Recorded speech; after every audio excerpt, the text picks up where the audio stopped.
Our next author is Donna Pucciani. She's published poetry on 4 continents. Her work has been translated into Chinese, Japanese, Italian, and German. She has won awards from the National Federation of State Poetry Societies, the Illinois Arts Council, and many other organizations. A 5-time Pushcart Prize nominee and former vice president of the Poets Club of Chicago for over a decade, her most recent collection of poetry is A Light Dusting of Breath, from which she will be reading tonight. Donna will have copies of some of her books available at the break, along with other authors tonight, which she will be happy to sign. Donna?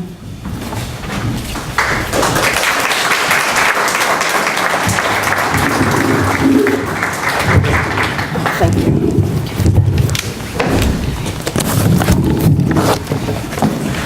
Good evening, everyone. I was thrilled to discover that, quite by accident, my reading tonight would coincide with the Kerrigan retrospective.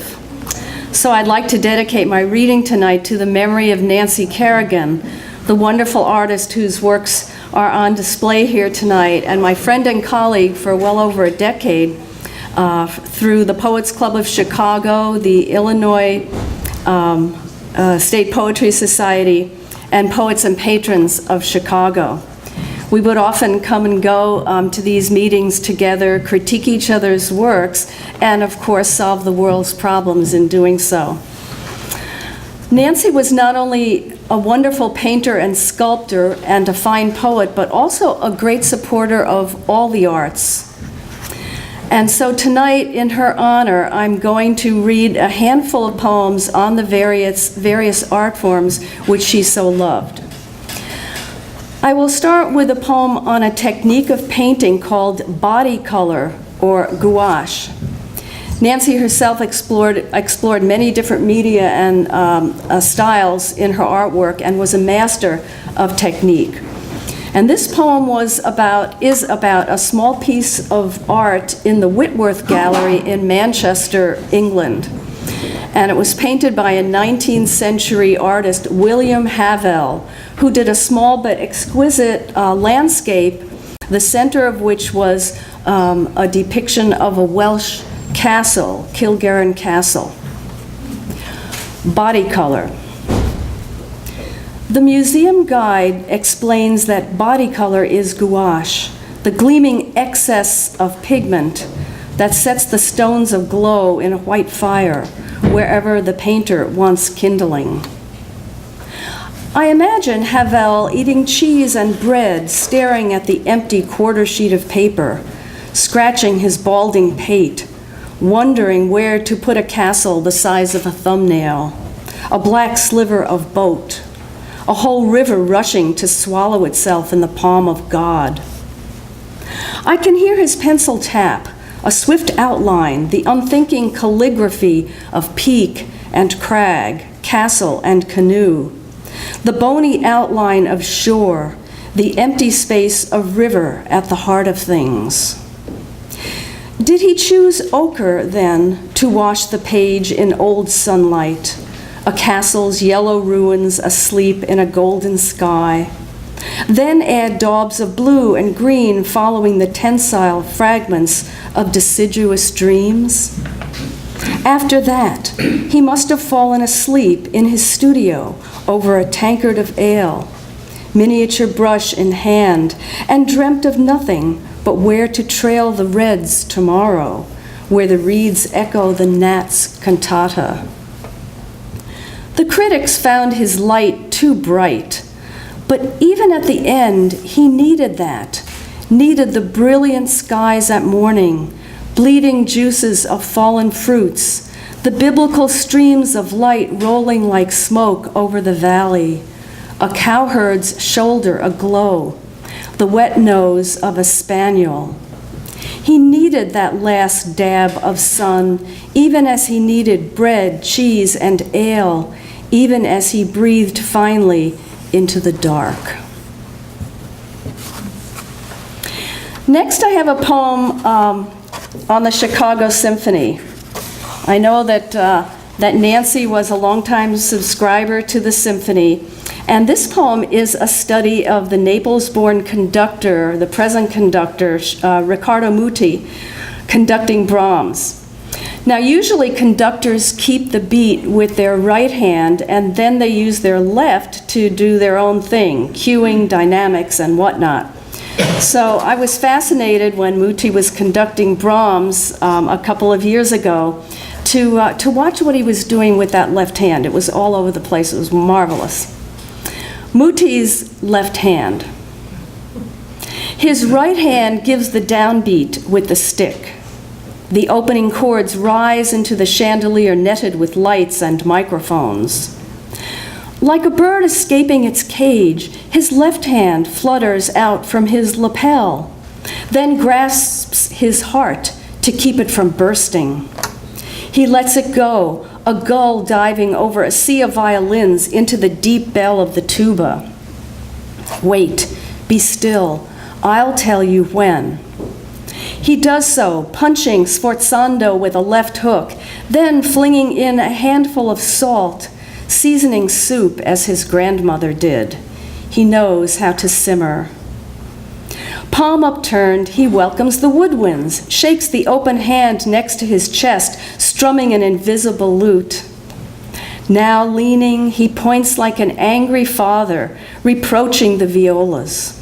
Paw becomes claw, casting a spell on the horns. Then fingers point up, like Holman Hunt's Jesus in the Doorway. Brahms' second is long, and he is tired. He needs to rest that left hand. Tonight, if he sleeps on his back, it will recline on the blanket or crawl beneath it. If he's on his stomach, he will tuck it under his pillow to keep it still. If on his side, it will cradle his head to catch leftover themes. Crouching, he turns the page, nods to the flutes, smiles a crooked smile at the oboes, and flicks his wrist at the brass. Run with it.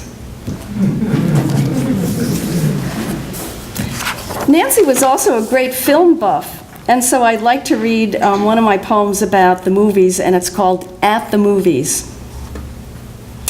Today we sit in the dark, thigh to thigh.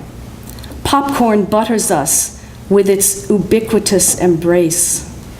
Will today bring intrigue in Russia, gondolas in Venice gliding under the bridge of sighs, or planets crashing in space? The murmur of expectation ebbs as we pass the hours in the flicker of miracles, tragedies, other lives. Music blooms with every kiss. I am suddenly grateful to God or the fates for whatever they had imagined for us, to have lived together unremarkably in modest, well-lit rooms for 3 decades and more. Afterwards, blinking, we shamble out to the old car with dents inflicted by careless drivers over the years or by hailstorms, and slide back into our small, precious life, its secrets and flights, real and fanciful, revealed in the early snow that fogs the windows with our light dusting of breath. And that last line I borrowed for the title of the latest book from which I'm reading tonight, A Light Dusting of Breath.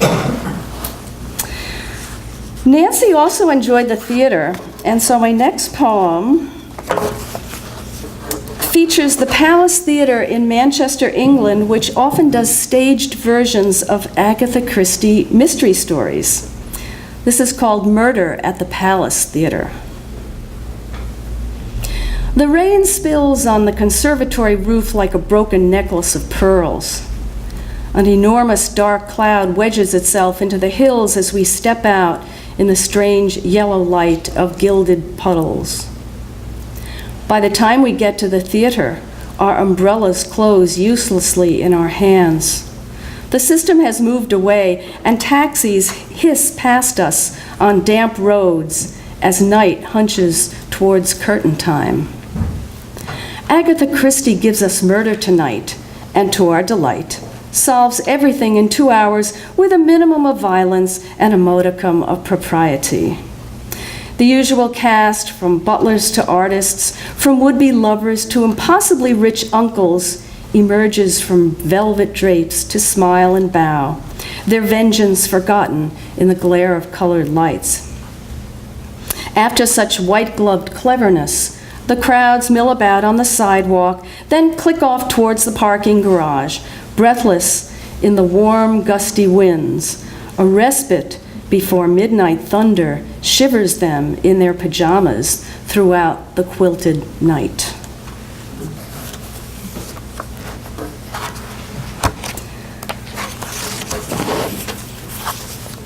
I'll finish with a poem about the writing process, which challenged both of us as fellow poets. And we often talked about the writing process as we would engage in discussions at our various poetry workshops. This is called Only Because. Only because it's the longest day, I write a poem. Uninspired by the long drought, the cracked earth, the drooping hydrangeas, the parade of black ants I've never seen before crossing the front steps, the yellow grass crisp underfoot, the sparrows bathing in dust, flailing their wings. At night, the dipper is empty, holding nothing but a void of stars. I await rain from this most unlikely source, imagining it tip and pour, drenching the evening sky. Matter rearranges itself, readying for tomorrow's storm, forecast in red. Startled by thunder, I drink the last electric years from my cupped hands, watch the moon's effervescence turn my flesh to ash in the first tentative drops. From this moment, the days will be foreshortened, heading towards snow and the still beating of wings. Thank you.